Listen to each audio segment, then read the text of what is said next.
Hi guys, this is Robbie here for Watch Rob. I'm shooting in store 5A in Columbus, Ohio, and today we're talking about DateJust by Rolex. So, not just any DateJust, but two-tone, which is pretty common for the DateJust, versus steel DateJust, or basically all steel.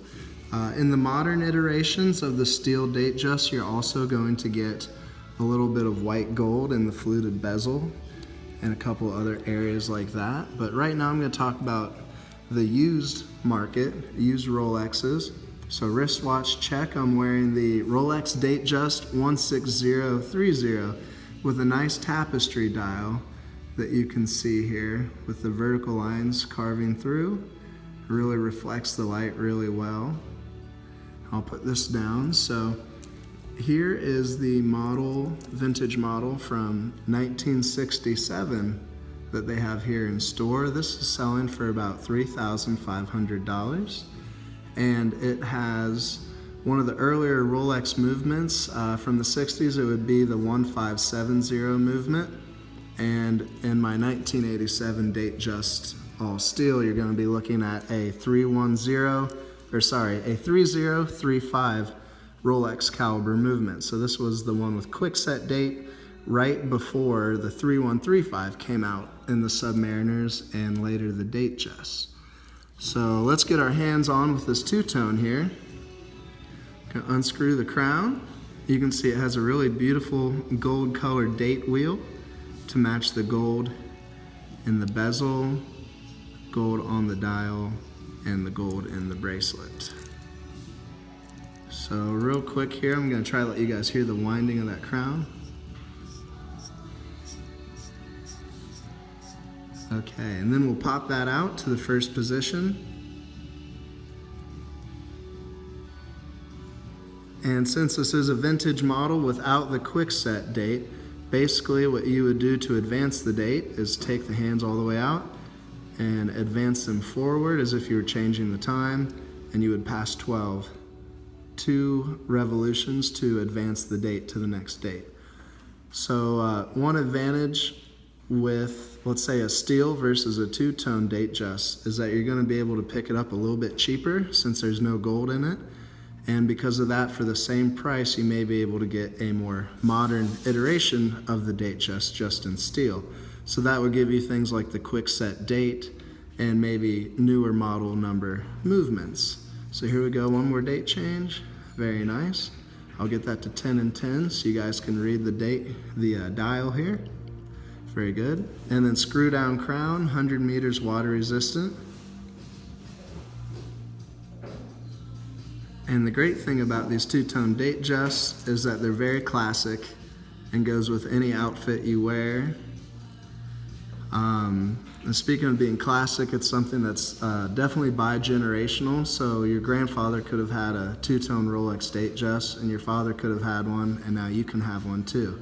Especially with vintage making a comeback with the younger kids these days. So it's a little more hip to have the vintage clothing, the vintage watches, things like that. So speaking of value, like I mentioned earlier, you can pick up the all steel, a newer version for the same price, or maybe similar years but a little bit cheaper than the two-tone gold. So that all is really your preference. I think that you should buy whatever you want. So if it makes you happy to look down and have an awesome piece of two-tone gold Rolex on your wrist, or if you're happier with maybe a subtle steel and silver dial that would go dressed down or dressed up in a tuxedo, you can go either way. Let's see, what else on these? So other than personal preference, from reading the forums, I've come across a lot of collectors that believe that the all steel DateJust will go up more in value over time than the gold because there were less of them made, where in the 70s and 80s, even the 60s, these two-tone gold models were a lot more popular. I'm just going to pause for a second under the light so you guys can see how gorgeous that blue dial is. And even in the 60s, they were adding some really nice advanced textures to their dials. And that's something that Rolex is still proud to do today, that you can see in the 80s model like this, and even in the 2000, 2010s, 2017 models that you have now. So we've hit value, we've hit preference, and some of the other features. So let's talk about power reserve real quick. So the power reserve is going to dictate how long your watch will be keeping time when it's not on your wrist or not wound. And these are both right around 40 to 48 hours power reserve. The older DateJust here is going to be just a little bit less, but if you bump up, spend more on a newer model like a 16233 two-tone gold model, you're going to get the full 40 to 48 hour power reserve. You're going to have a slightly more accurate timekeeping, and you're also going to have higher beats per hour that the second hand is going to sweep with. So that's going to make a small difference there. Let's see if you can look and see the difference in rate that the second hands, how smooth they are or maybe are not moving around the dial. So pretty neat overall. Another big plus is when you get a two-tone model, you're going to get almost everything in gold other than the steel case and the steel flanking links. So that means even on the dial here, there can be applied gold markers. The Rolex crown that you see at 12 o'clock is also applied gold.